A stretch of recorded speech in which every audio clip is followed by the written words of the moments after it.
Hey there friends, and welcome back to another cold wintry day on our homestead. And if you're new here, my name is Elizabeth.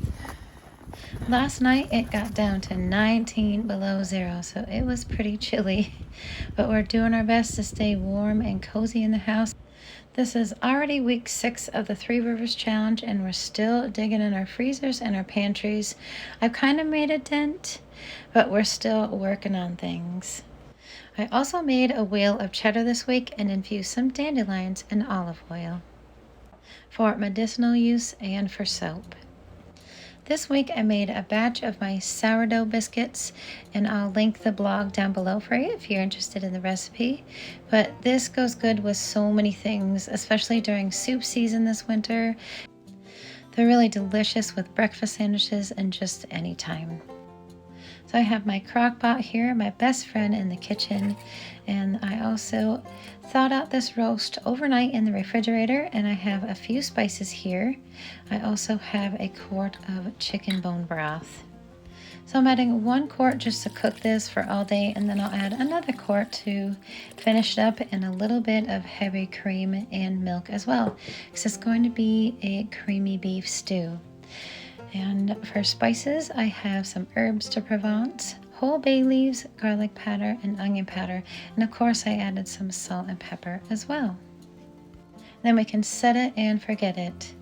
For the vegetables, I have some beets from the freezer, along with some garlic scapes and beans. So I'm just using up what I got, and it definitely turned it into a really beautiful color. So I added the vegetables around an hour before it was done, so they were al dente, and that is what dinner looked like. I did add a little bit of thickener, so I made a roux with butter and flour, and I added just a little bit to thicken it up, and that is what dinner looked like on this night. And I put the rest of the biscuits away for future meals.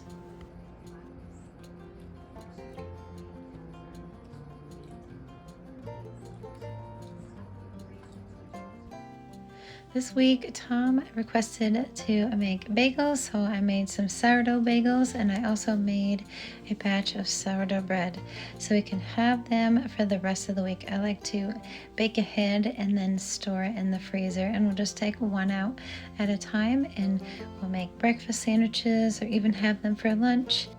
So my favorite way to have a bagel now is sour cream with some of that hot pepper jelly on top. It is the bee's knees. And so this is what the sourdough bread looked like, and we'll have that for the week. So one of my favorite things to do is to make my own infused oils, so I can make homemade soaps and healing salves, and dandelion is one of my favorite plants to work with. It is an anti-inflammatory and antioxidant. It's a digestive aid. It aids in blood and sugar, heart health. It's high in potassium. It's wonderful for skin health. You can make teas with it, tinctures, and extracts. And I'm going to be infusing this oil for about 4 to 6 weeks. So I'm going to shake it once a day for about 1 week to 2 weeks. You want to make sure all the constituents and the plant matter go down to the bottom. You don't want it popping up into the air, because that's what is going to cause mold. So that's why I'm going to shake it once a day for about 1 week to 2 weeks. And don't forget to label.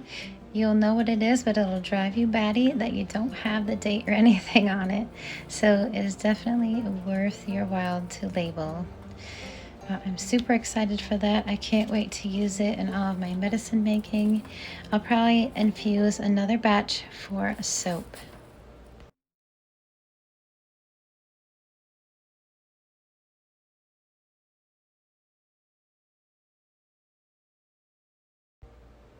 This week I also purchased some raw milk. Down the road from my house there is this wonderful new farm stand, and they sell raw milk, and you have to join the buyers club, but it is so worth it. And I've been making mozzarella with it. This is the first time I made cheddar, and I also made a manchego cheese. So when I first started cheese making, I got this book, the Home Cheesemaking book by Ricky Corral. And I also got a few other books that I love. And I do recommend making the farmhouse cheddar recipe if you do start on your cheese making journey. I also have a full tutorial on how to make farmhouse cheddar as well. So there I was just stirring the curd and getting it ready for the next step. And that is pouring out all the way, and then I will be adding 2 tablespoons of salt to it because I only use 2 gallons of milk. So it's a tablespoon a gallon of milk. And now I am at the process where I'm letting it hang for an hour. So the next steps would be adding the salt. So we're going to break that up and add it right into the salt. Give it a good mix and get it going in the press. And it'll go in the press about 3 times, once overnight. And that is when you're going to let it air dry. And then as soon as the air dries, you can vacuum pack it and pop it in the fridge. So in the book, this is the very first recipe that I ever made. It's on the level of easy, so it's an easy cheese for beginners, and it's super fun. You can tweak it however you like it. The second time I ever made it, I put some red chili flakes in it. I added 2 tablespoons, which was a little bit too much, but it was so delicious. We ate it on crackers, we baked with it. It just went really fast. There's definitely learning curves to making cheese. A lot of people think that mozzarella is easy. It is definitely not easy. It's a more moderate to harder level of cheese making because you have to touch really hot cheese. So it's better to use gloves, but it's definitely good to start with more of the easy recipes. So here, this is the first time I had flipped the cheese. It's about 15 minutes into the press. So as you can see, it's not really knit together. So I popped it in for a few hours. I let it go for 4 hours. And this is what it looks like after it is knit together. Pretty good, but I am going to pop this in the press overnight at around 80 pounds of pressure, and it's going to be in the press for at least 10 hours. So that's what's so fun about making cheese, because you can make a bunch and then let it age for a little while and come back to all these amazing flavors. Every one of these cheeses have a similar recipe, but it's all in how you stir the curds, if they're washed or not, if the acid level is high or low. So that's what makes it so interesting. And don't forget the aftercare, the affinage. So this is one of the mornings for breakfast. We had some eggs, and I got this new percolator. So I found this at the thrift shop. It was actually still there months later. Since it was there so long, I got a pretty good price on it. So I'm super excited about that. That's the first time I ever had percolated coffee, and it is actually the best coffee I've ever had. So we're just warming up with a nice hot cup of coffee and having a nice comfort breakfast to get warmed up for the day. Especially after being outside in the cold doing chores.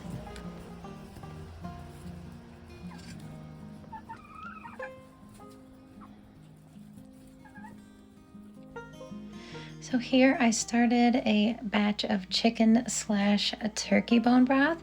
So I actually have my Thanksgiving turkey carcass in there, as well as a price chopper, a roaster chicken. I'll be cooking that for at least 12 hours. And I just wanted to show you the cheese. So it's finally air dried. I cut it in half because my bags are small. I wish I didn't have to cut it in half, but that's fine. So I'm just going to show you that I vacuum packed that up, and I wanted to talk to you about affinage. So affinage is the aftercare of cheese. So I'm making all these beautiful cheeses, but I have to make sure everything is okay in my cheese cave. So I make sure in cheese making that I label everything, because I don't want to go in the cheese cave and guess what things are. That would be a little bit crazy. But I noticed when I'm checking in my cheese cave that my little ball of Gouda had cracked. So I'm going to take that out. I'm going to get it packaged up and vacuum packed better. So I'm just checking all of my cheeses, and I'm going to pop this down in the bottom. And I am going to get out that Cheshire cheese, and then I have some cheddar in there and a manchego. I have a bunch of cheeses that I just need to look after. They're definitely like little creatures, so even though they all have similar cultures and whatnot, the affinage is definitely what makes it their unique flavor. The aftercare of the cheese. So this is the Gouda that I had made, and it is looking good. All those holes, as long as they're not perfect circles, it is okay. It looks like they're mechanical holes, so everything is good. I packaged them up and I put them in these bags because I noticed there was a crack on the side. So I just decided that I was going to cut them up. It looks beautiful. It looks like big slices of apples, actually. This is the cheese that I made in September. It's the Cheshire cheese. I was less impressed with this, so I popped it open and I'm going to store that in the freezer because I don't want it to age anymore. It's pretty crumbly, but I can use it in macaroni and cheeses. But that is what cheese making is all about. You have successes and failures, but you try to make the most of it and make something delicious with it, because nothing is going to waste in this house. And on this night, I'm actually making a take on a recipe that I seen on Pinterest. So this is a rattlesnake chicken, or what a rattlesnake chicken would be if you're just using the things that you have in your house and doing the best you can, which is what I'm doing. So I'm using hot sauce, the hot fermented hot sauce that I had made in the summer. And I'm also using the peppers that I got from the Amish food auction. And we're using the garlic scapes from the garden. So this is going to be a zesty, spicy chicken. And I also have some spices in here. So the only spice that I actually really use is the brown sugar bourbon by McCormick. So I'm adding all of the peppers in. And I had the spices and just the chicken. And that is just from it being frozen and all the juices cooking out. And I added a little bit of onion, kind of like a half a handful, and I'm getting that all mixed up and cooked. And then I'm going to be adding some sour cream. You can add however much you want. I added about a 1/4 cup because I like a lot of sour cream. And then for the cease de resistance, I'm adding a little bit of shredded Parmigiano on top. And that is what's for dinner tonight. I was actually going to add a little bit of jalapeno because it called for jalapenos, but that would have been too hot. I figure regular sweet peppers with some hot peppers and a fermented sauce would be perfect enough. And that was so comforting and warming. We will definitely put that one on the list for a future meal. I actually popped this in the fridge overnight and I cooked it longer for the next day. So this has been cooked for 12 plus hours. I have 5 quarts in a pint and I'm going to process that for about 25 minutes. Get them all washed up after they cooled for 24 hours. So these will be great additions to future meals, and I got a few cans used up, which makes me super happy.